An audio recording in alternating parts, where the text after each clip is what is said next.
Assalamualaikum warahmatullahi wabarakatuh. Perkenalkan, nama saya Dena Zafira dengan NIM 230603777.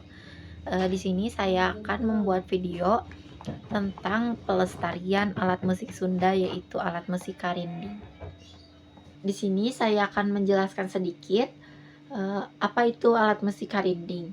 Jadi alat musik karinding itu sendiri termasuk alat musik tradisional yang berasal dari daerah Sunda atau Jawa Barat.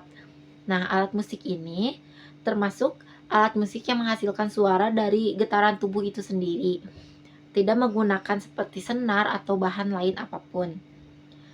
Nah, fungsi dan filosofis karinding itu sendiri, awalnya karinding itu digunakan oleh seorang petani untuk mengusir hama di sawah, karena bunyinya bisa mengganggu serangga-serangga yang ada di sawah tersebut. Dalam filosofi Sunda ini, karinding juga dianggap sebagai alat musik yang menyatukan manusia dengan alam, karena suaranya halus dan mencerminkan kesederhanaan dan kedamaian. Di sini saya sudah bersama salah satu anggota dari komunitas budaya Sunda, yaitu Sasora, yang akan menjelaskan lebih dalam mengenai apa itu alat musik karinding. Assalamualaikum warahmatullahi wabarakatuh. Di sini saya sudah bersama narasumber saya dari komunitas budaya Sunda Sasora, yaitu Kang Dery. Baik, pertanyaan pertama, sejak kapan Kang Dery mengenal permainan karinding ini? Untuk saya pribadi, dari 2013 sudah belajar bermain karinding ini sendiri. Jadi kurang lebihnya untuk sampai sekarang tuh ada di 15 tahun. 15 tahun. Oke. Yang kedua, apakah ada perbedaan cara bermain karinding antar daerah satu sama lain dengan yang lain di Jawa Barat? Untuk di Jawa Barat sendiri mungkin semuanya hampir sama ya, tapi perlu dijelaskan juga bahwa karinding ini kan nggak hanya ada di Jawa Barat. Kalau tidak salah di daerah Semarang, di daerah Bali itu juga ada, dan ya kalau cara memainkannya juga ada agak berbeda dari Jawa Barat itu sendiri. Nama juga berbeda. Ada, kalau nggak salah tuh di Bali atau yang di Semarang itu namanya rinding ya kan, kalau di kita ini karinding, tapi kalau di daerah lain ada rinding. Baik, yang ketiga, bagaimana teknik dasar memainkan karinding yang benar? Kalau teknik dasar mungkin nanti bisa saya contohkan ya, tapi ini saya kasih tahu dulu bahwa bentuk karinding itu seperti ini ya, seperti ini. Untuk cara memainkannya, dipegang seperti ini, lalu ujung ini ditepuk sehingga menghasilkan getaran yang akan membuat suara. Selanjutnya, berapa lama biasanya bisa mahir memainkan karinding ini? Untuk berapa lamanya mungkin itu tergantung dari si orangnya itu sendiri mau belajar bagaimana, tapi untuk normalnya yang saya pelajarin dulu gitu, waktu pertama kali bermain itu mungkin seminggu 2 minggu udah bisa bermain dasar-dasarnya saja. Pertanyaan selanjutnya, apa tantangan terbesar dalam melestarikan karinding di era modern ini? Untuk tantangan terbesarnya sendiri yaitu mungkin anak-anak ini dengan sudah adanya teknologi seperti sekarang ya, sangat mudah mengakses hal-hal yang ada di luar gitu, seperti contohnya ada K-pop, ada ya musik-musik barat, sehingga si karinding ini tuh anak-anak melupakannya gitu. Tapi alhamdulillahnya dengan banyaknya komunitas yang lahir di Cimahi maupun di Bandung, itu memberikan wadah juga untuk anak-anak muda ya, sehingga mereka minimal mengetahui apa itu karinding. Setelah mengetahui ya mungkin akan ada ketertarikan sendiri dari mereka untuk bisa tahu dan bisa melestarikan karinding ini sendiri.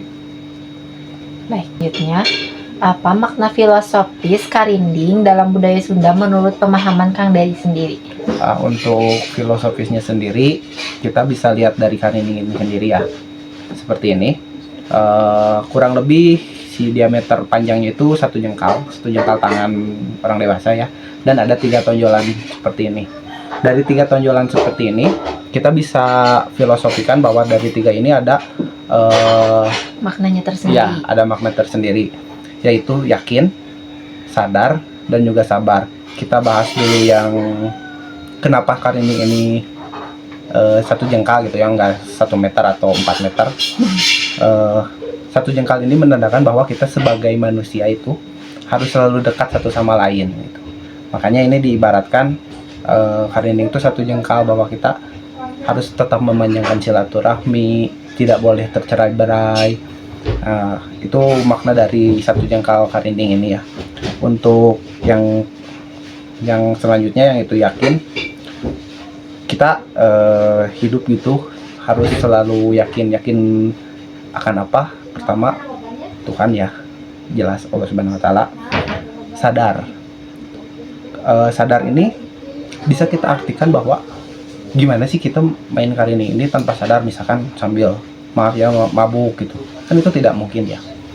Yang paling susah adalah sabar gitu. Dari si filosofi karinding itu, sabar yang paling susah. Kita kalau nggak sabar gitu dalam main karinding ini, paling kayak potongkeun gitu ya kalau nggak sabar gitu ya. Dan sabar ini dalam kehidupan itu sendiri mungkin hal yang paling berat ya. Mungkin kita bisa kan baik sabar gitu, tapi dalam ucapan kita Ini kan di masyarakat tuh kayak terkenal karinding itu alat musik yang sakral, yang mistis. Nah, menurut pendapat Kang Dery kayak gimana? Oh iya, ini juga hal yang banyak ditanyakan masyarakat ya tentang kemistisan karinding ini.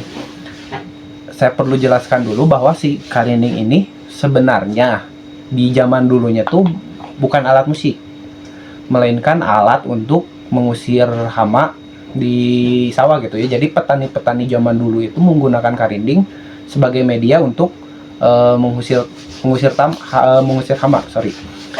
Kenapa bisa seperti itu? Kenapa bisa juga dibilang mistis? Karena karinding ini menghasilkan nada yang bisa disebut itu low decibel ya, nada-nada rendah. Nah, mungkin karena dari si nada-nada rendah ini mengisyaratkan bahwa si suara karinding ini mengerikan, menyeramkan gitu ya. Nah, sebenarnya enggak gitu. Enggak ada hal-hal mistis di balik karinding ini sendiri gitu. Jadi untuk itu ya, itu untuk mistis, untuk hal-hal seperti itu sebenarnya mitos gitu. Karinding bisa dimainkan oleh siapa aja, di mana. Pertanyaan terakhir ya Kang, menurut Kang Dery harapan untuk generasi muda terkait pelestarian karinding itu bakal kayak gimana gitu, seperti apa?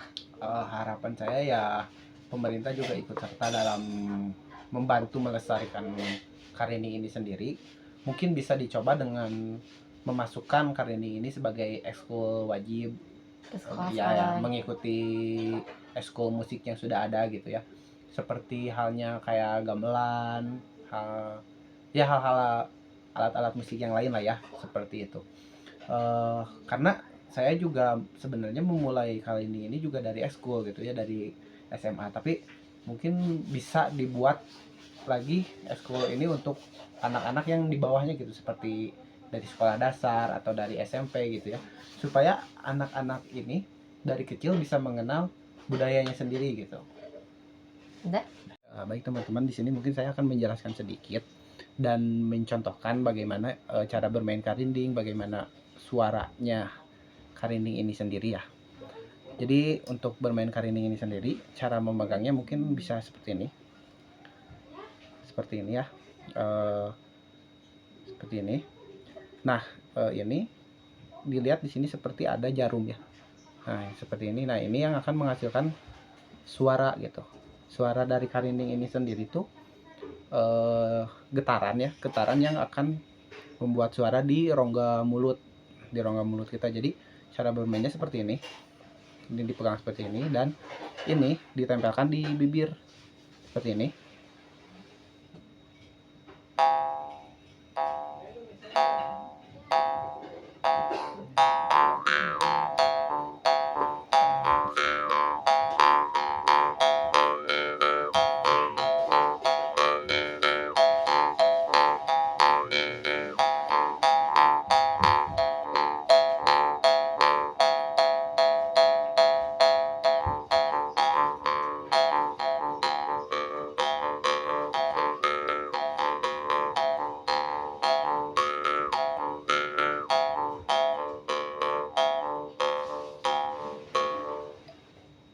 mungkin sedikitnya seperti itu ya untuk bermain karinding itu sendiri.